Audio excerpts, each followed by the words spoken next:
Ayun, nakapag-full tank na tayo. 75 liters, 75.67, 3,941. So wala pang ano, wala pang 5,000, wala pang 4,000.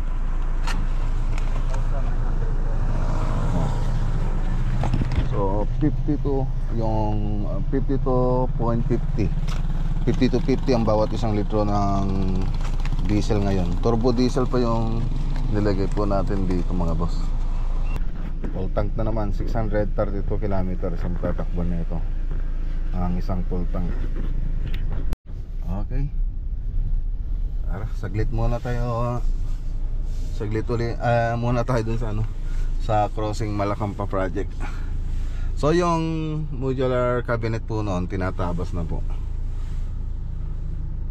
So medyo bumabagal po tayo ron. Sabi ni Doc Arvin, medyo bagal-bagalan daw namin kasi medyo ano, nag-alangan siya ano, medyo nag-alanganin yung budget.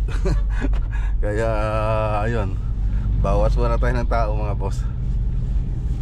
So kung sa trabaho kaya naman nating ano yun, bilisan, kaya lang sabi ng may-ari sa billing kasi, sa billing.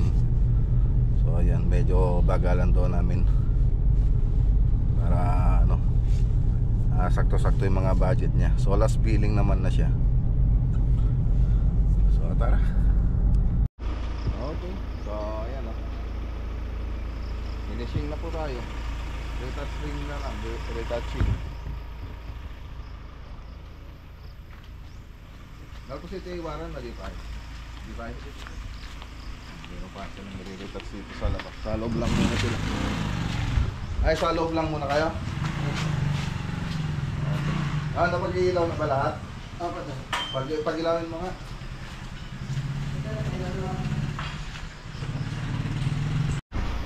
Ayun o, ganda na. So may mga ilaw na. Yung mga center light na lang wala. Ayan, ganda na. Ito yung mga ano nya.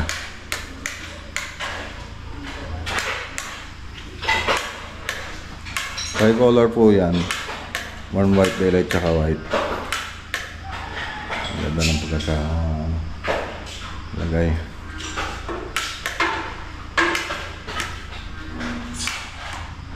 Ayan o.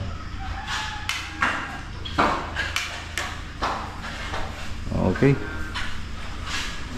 So may ilaw pa po yan mga boss. Yan, may mga ilaw pa. 3 watts yung ilalagay natin dito. Tapos ito, palitan na lang natin ilaw na dalawa. Gawin natin warm white to. Papalitan na lang natin kasi ito yung hidden. So ito sumasayad. So pa-repair natin ito. Okay. So dito yung mga accessories na lang wala. So may bar counter pa po yan dito. Bar counter, tapos kitchen cabinet. So yun yung mga wala pa dyan. Tapos TV console. Meron pa po yung TV console mga boss. Tapos ito yung sa kabilang kwarto. Sige lang.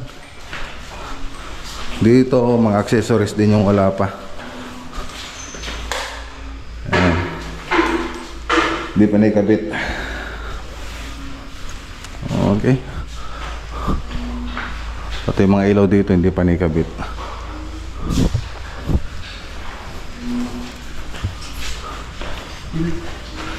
Punta tayo sa ano, sa baba. So dito retouching na lang po sila rito. Tara. Napinis na yata to. Finish na. So yung mga center light na lang wala rito. Tapos dito pininturan na lang namin ito kasi sabi ni Doc pinturahan na lang. So yan, pininturan na lang namin yung mga tubo niya. Tapos dito yan, center light na lang wala rito. Yan. Siyempre kung magpapalagay pa sila ng ano, closet, ayun pa.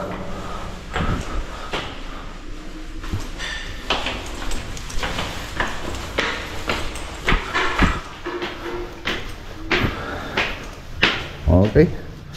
So gawa naman tayo ng reels, i-post natin sa Facebook. So may mga reels po tayo mga boss, tignan nyo lang po dun sa FB page natin. Okay, so ito, hinaspen lang po ito mga boss. So metal din po ito mga boss, yung GI na Galba. Tapos ito, syempre kahoy na to. Tapos hinaspen na ginalingan lang po nila magaspe. Ayan, pininturan lang. So okay na po yung mga pinto natin. So ito po siya. So binalot na lang namin ng clean wrap para pag nagpintura hindi po siya madumihan. Okay. So ganun din dito sa kabila. So ito naman natural lang yata to. Tingnan ko nga. Oh, natural lang. So hindi na ano rin ito. Oh, may haspe rin. Hinaspen din ng konti. Okay na.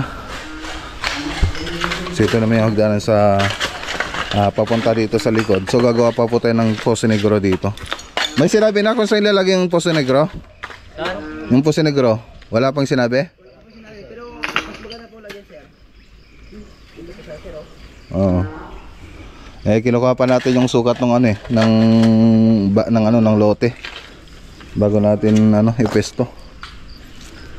Okay, so yan lang. So baka nandun na sila architect sa bahay. Uwi muna tayo. May mga pupuntahan po tayong mga project. Ocular visit. Sige, tala ko. Let's go.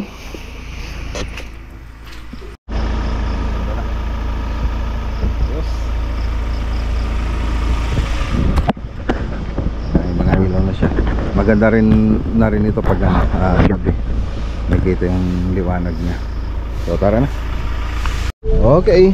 So ayan, dito na tayo sa Sorry, daan muna tayo rito, kasama na natin si Architect Ian. Okay,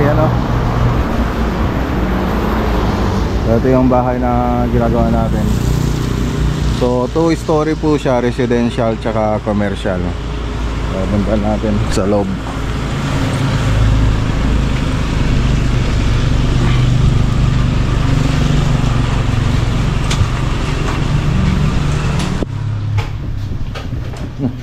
Yung digos kang sa. Yun, ayos na pala makapagbuhos na pala tayo Ayun, magtatabon na lang tayo. Okay na. So ang ganda rin ng mga natin mga septic tank, nakabuhos din. Saan ka pa? Buhusan. Nakabuhos lahat mga boss.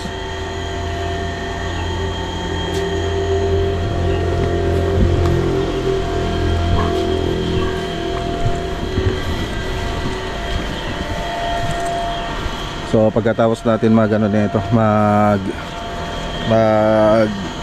backfill, magtabon ng flooring, slab na po tayo. Slab tapos mga column, susunod na po natin. Ayan. Ayan na, tingnan nga natin dito. Okay.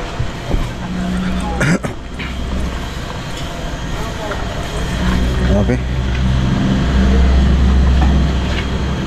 Punong-puno na naman yung natin yung Poso Negro natin.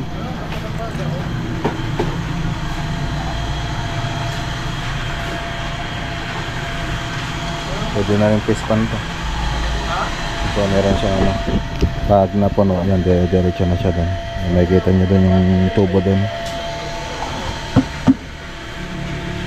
Okay na.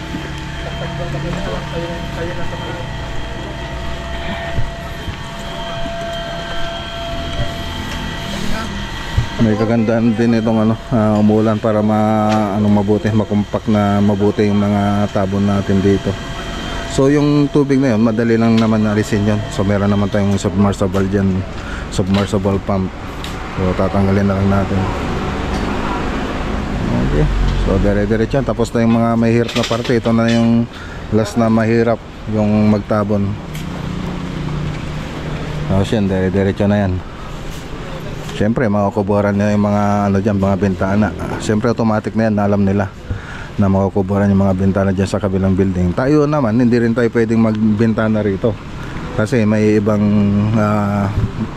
nagmamayari rin dito sa kabilang side. So pag nagpatay sila ng bahay, siyempre kung maglalagay tayo ng bintana dito, useless na.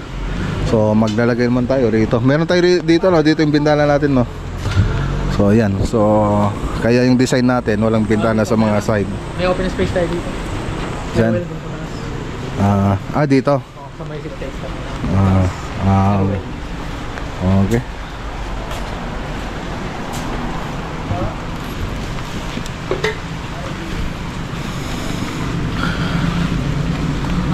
So balik tayo pag magbubuhos na sila ng slab natin. A few moments later. Okay, so dito tayo naman sa sa may Arellano Kamiling pa rin. So care of kay Engineer Robbie De La Cruz. So ang magpapagawa rito sa Ma'am Felicima Isaac. Ipapabubong yung third floor tsaka yung papalungin daw yung yung living room. So yun daw yung gagawin. So mataas pala to. Tingnan natin. Okay, so may mga kaibigan kami rito sa Arellano.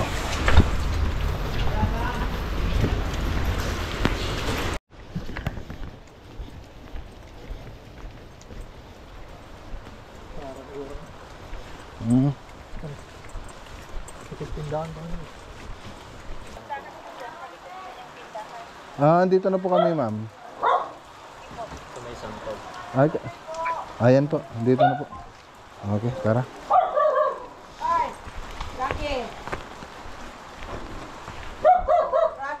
Good morning po, ma'am. Okay, so ito yung papagawa nila. So kinukonsulta nila kung pwede daw itong extensionan. So pwede naman, sabi nila architect, basta ito yung extension lang. So parang bungalow lang siya. Pero pag 2 story na, ayun ang hindi natin sigurado kasi unang-una hindi po natin alam kung anong history nung pagkagawa ng mga foundation nito. Baka mababaw lang. Tapos ayun, hindi rin natin alam kung nasunod dun ba yung mga plano, kung sakaling may plano sila. So hindi ito nalalayo dun sa project natin dito sa Sorge Second.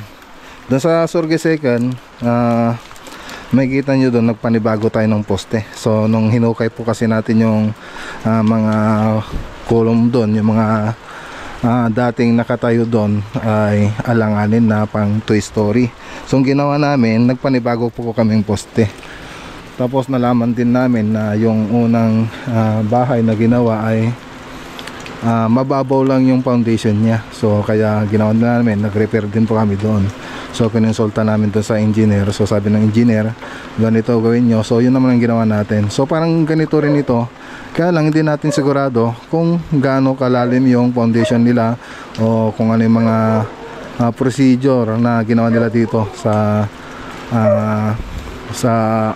pag-layout ng structural. So yun ang hindi natin sigurado. So, ngayon kikausap namin si madam po ano yung mga details na ito. So yun na lang, pag-meetingan na lang namin. Tapos isa pang papagawa dito yung roofing. So yung roofing nito gusto nila lang palagyan ng roofing. So yun. So usap muna sila architect tsaka si madam. Okay. Okay, so galing na po tayo. Ngayon, syempre doon sa sinabi ko kanina ay kung kikintayin mo yon, magastos po yun mga boss. So magastos siya. So advice nila architect na tingin na lang ng ibang lupa.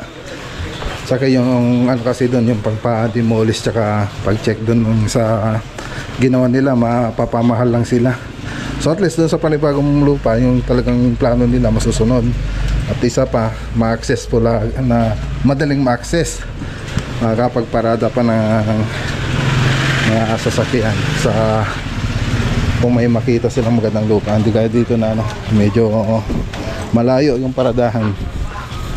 So ganun magastos kasi mga boss. So yun ang isang advice nila. Okay. So pwede naman yan, yung sinasabi ko parang gagawin natin sa Sorge. Kaya lang magastos na pag ganun. Magastos na siya. Okay. So mag-usap pa daw sila nila madam. So balitaan na lang tayo kung ano yung decision nila. Kapoy lang So doon. let's go. Pagtalong kaya ay minimum din. Talong nga pala gano'n. Ayan, nakita rin nila architect yung mga kailangan doon sa building. So hindi kaya, hindi daw kaya. Kahit hindi pa natin tingin sa engineer yun. Kita naman. So tara. Sa paniki po tayo. A few moments later. Okay, inspection po tayo rito. So pakita ko muna yung labas. So may nangontrata na po rito, architect, kaya lang hindi natapos. So iwan ko lang kung anong istorya niya. So ang gagawin natin dito puro repair ito. So makikita nyo rito hindi pa tapos yung mga wall niya, mga plumbing niya, dito pa rin siya, mga sanitary. So ayan, bakante pa siya. Tapos yan, nakikita nyo dyan, hindi pa finish. So marami. Tapos yung mga bintana, hindi rin, yung ibang bintana hindi maganda yung pagkakalagay. So marami pa. So pati dito hindi pa tapos. Ayan. So dito tayo sa ground floor. Ayan. So halos okay naman tong kisame dito. Okay. Dito magkakaiba yung dito, okay naman dito. Ewan ko lang. Tingnan natin. Medyo ano yata rito yung plano na ito.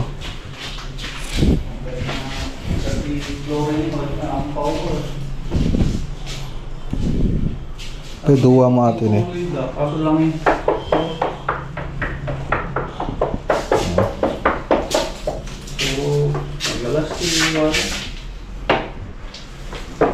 Tapos kapak yung mga tiles.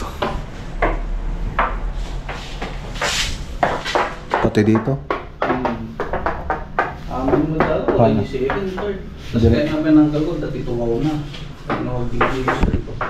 Ano kung magdami, bakit siya na. So ito, hindi na pwedeng i-repair lang ito. Kasi halos lahat na. Tatanggalin na to. Okay, tignan muna natin yung mga iba. Tapos pintuan na ito. So ayun, nag-crack na.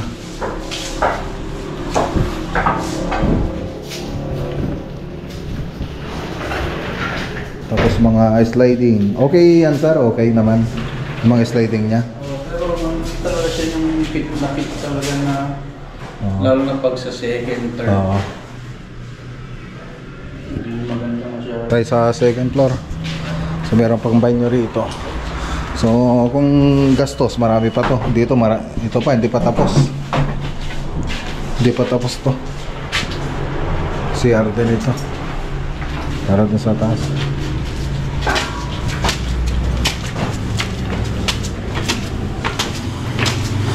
Hindi rin natapos yung kisame. Pati dito hindi pa tapos. So tingnan natin dito.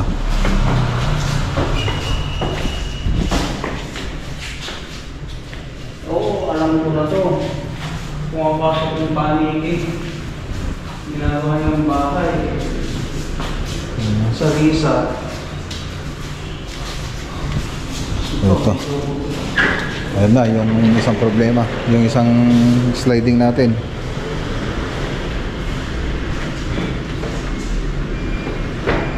Magana pa ito lang.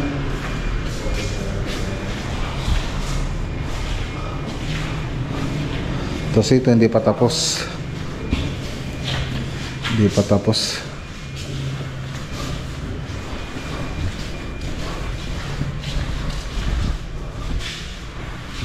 Wala pang mga ilaw, wala pang closet. Oops, gamitin natin yung pinagay na yan.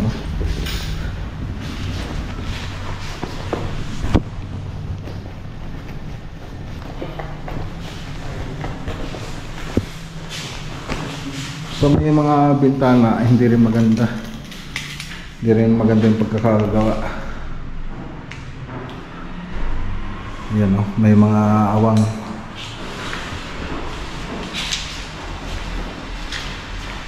Pati dito hindi rin maganda.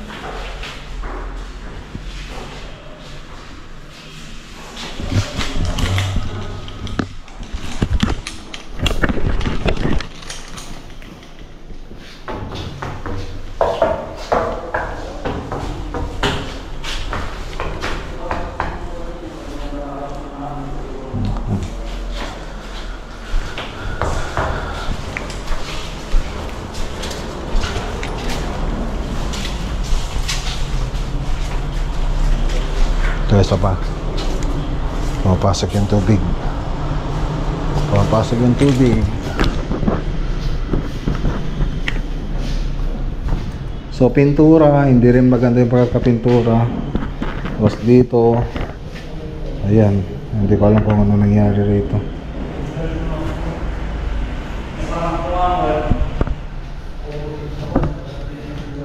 Dito pumapasok yung tubig. Pumapasok yung tubig galing sa bintana. Siguro to. Ayan. So sakit sa ulo. Ang hirap, ang mahirap kasi ganito pag ano, pag hindi po tayong gumawa, magre-repair.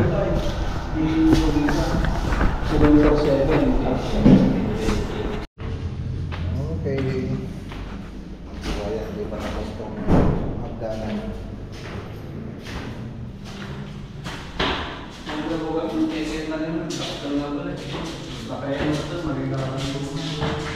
So dito naka-plus na. Ay storage na lang siguro to, no? Storage. Ito pwede sa kanila.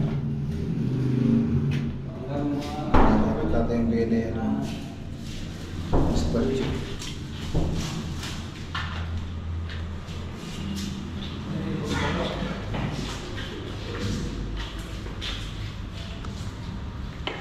Sa hangin, marumpa. Ito pa isang problema. Nakalis. Sliding door. Masama tayo nga may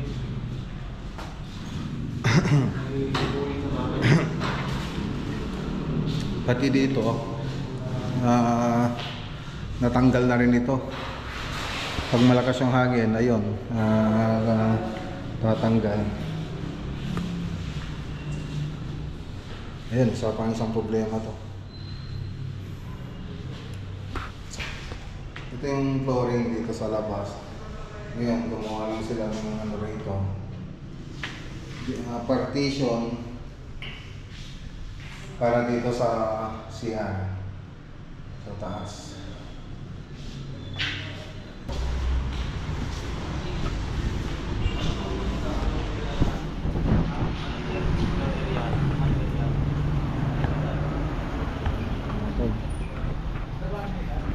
Ayan din, isang problema rito. Ayan o, nagana siya, nagmo-moist. Ayan pa.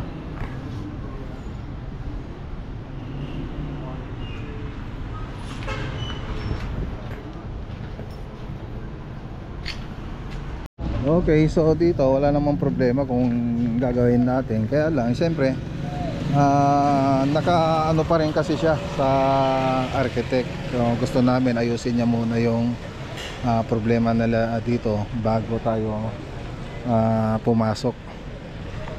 So yan lang muna. Medyo magulo pa kasi yung yung sitwasyon. Sige sir, maraming salamat. Okay. So tara na. A few moments later. Okay, like Iyas Pansiteria.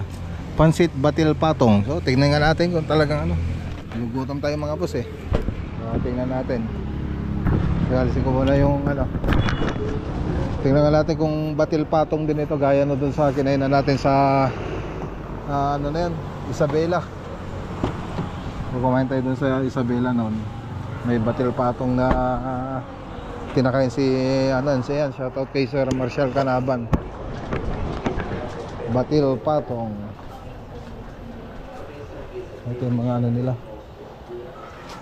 with egg 950, 420, 100 special, 100 super special, overloaded 180, 110, 100.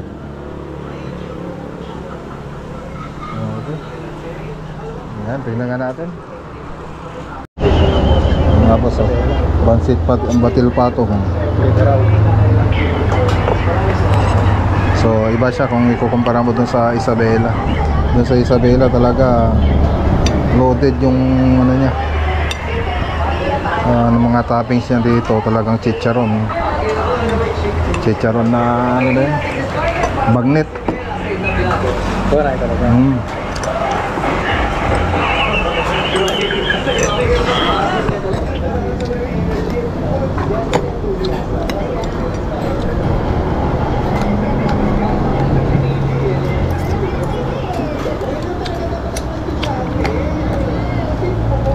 A few moments later.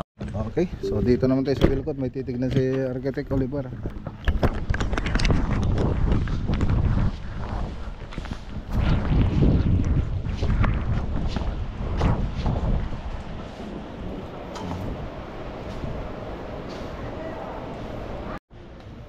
Ayan, ito yung hinahanap natin. So ipa-approve pa natin. So ito sir, magkano to? 1.7. Ito. Ilan yung haba niyan? 10 feet sir. 10 feet. So nagre-range siya ng 1.7 to 740 tsaka 2,050.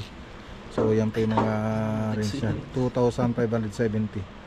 So yan yung mga ano. Siyempre mas malapad, mas mahal. Yung iba kasi ano, hindi siya malapad. Yung iba 2x2, 2x3 na. 2x3 yung iba. 1.7 yan. Ito 2x2. 2x2 ba to? 2x3. Parang 2x2 rin. Anong tao ito boss? Paras lang sila nito. Ayan o. Ang kahoy? Tangili sir. Tangili mga boss. Ito. Ito naman yung mga mugan eh. So 877. Para pare? 887 po. Gustong kulay niya. 887. Mahogany naman ito. Mas mura siya. 3x8. 2x4. Iyakan ko lang ito. Ang kabel mo ito yun ah. Narigat ba yung picture?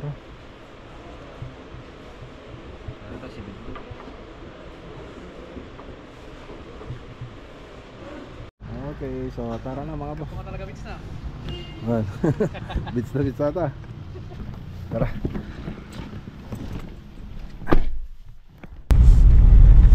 Okay, dito naman tayo sa ano,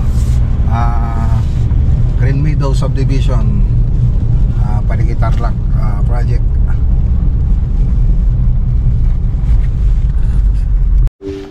Okay, so ayan. Dito na tayo. Parang nasalubong natin sila Ma'am Faye kanina. Ma'am Faye tsaka si Mr. Jinyon Park. Sa daan, parang kagagaling lang yata nila dito kanina. Ang kasama natin pa rin sila, no? Sila architect. Nakapag-primer na tayo doon sa tubular. So textured po yung ano niya, yung wall niya. Ayan, okay, may 4% pa yung baterya natin. So update lang po natin mga boss. Ayan, no?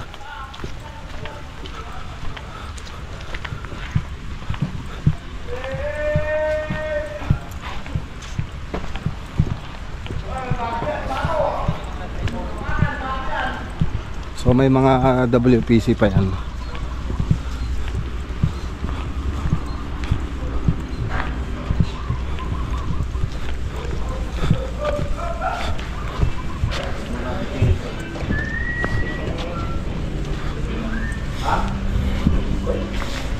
Oh, ayan, ito yung ano. Tira. Patay niya tatugtog.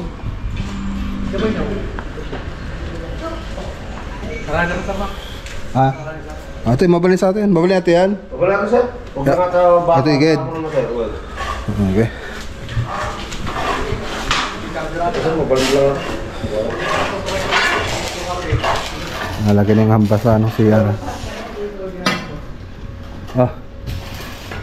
Shoutout kayo ano. Hoy. Shoutout mo na.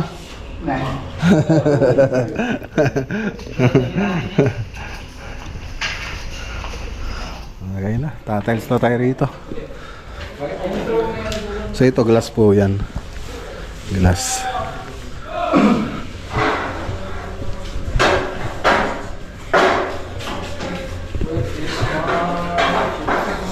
Hatoy.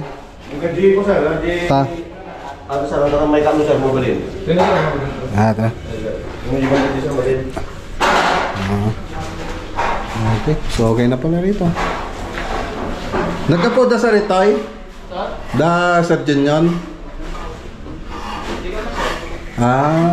Hindi ka naman. Kahapon pala sila. Bago atoy. Oray, tinikot sir, tinikot mo. Atoy? Oo. Ano, nakakaano pala rito. Okay.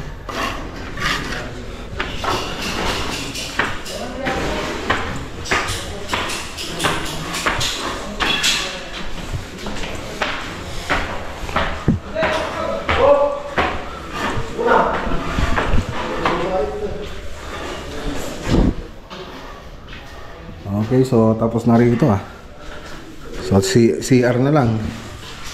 CR na lang, tingnan natin yung CR. Okay na. Ayan, konti na lang.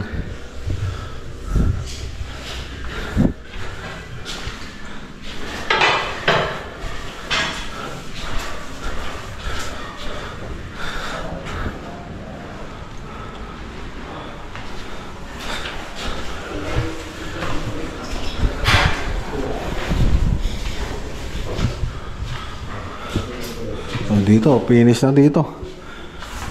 Yung final color na lang dito. So dito naman inaayos nila yung plumbing. Magtatiles na rin sila.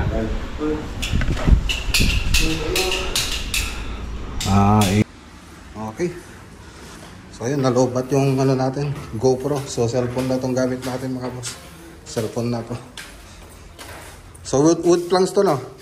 Wood planks.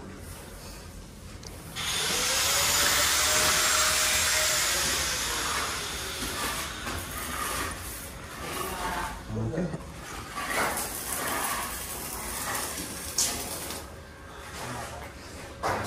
Ayos.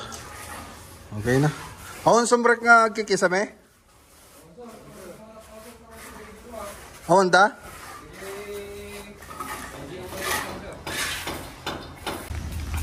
Okay, so makikita nyo rito may pariksit na. Tapos may trellis pa yan. Ayan, makikita nyo nakaabang na yan. So may trellis pa yan hanggang dito. Yan. Kukonekta siya rito no. Doon sa may grills ng gate no. Ayan. So tapos WPC pa doon. Tapos ayan, meron na rin tayong service entrance tapos na. Tapos yung hanggang saan?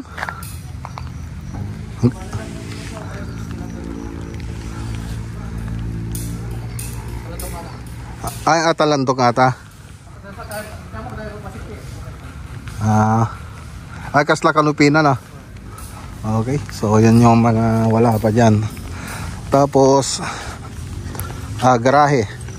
Yung carport. Mayroon pa tayong carport na gagawin dito. Ditong banda. So service gate, tapos yung gate natin, tapos carport na sa may hinukay nila. So andyan na rin yata yung ano, septic tank. Ayan. Ayan na siya. Okay.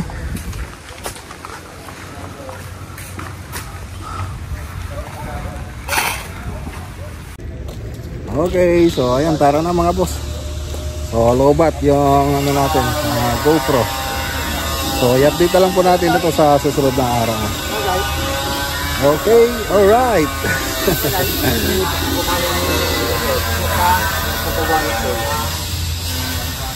Okay mga boss, tara na. Okay, tara na mga boss. Let's go. So kita-kita na lang tayo sa susunod na vlog mga boss. So uwi na tayo, mag-alas 5 na rin. Ay, shoutout kay Ma'am Pay, tsaka kay Sergeant John Park. Ayan, ito na yung bahay nila. Magandang araw po sa lahat at God bless.